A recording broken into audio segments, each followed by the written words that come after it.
Hello guys, welcome back with me again in this channel. On today's video, I'm gonna give you a tutorial on how to create a dark aesthetic vibe video with only one click on CapCut.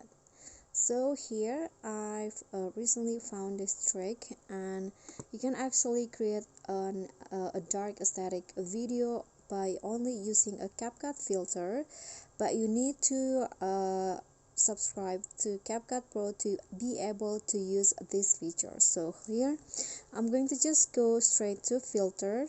So the filter can be found under the featured, because this may be trending, or like many CapCut users use it now, or you can also find it on movies category. So the filter is called gray orange. So here I'm going to just click on a filter, and you can see now my video will become like this. You can adjust it to your liking, but I'm going to go with 85.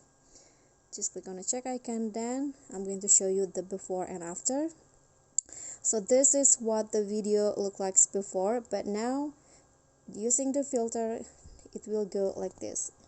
It creates a dark cinematic vibe into this video. Okay, so that's all from me. Thank you so much for watching. Please don't forget to click thanks, like this video, comment, and also click on the thanks button. Bye.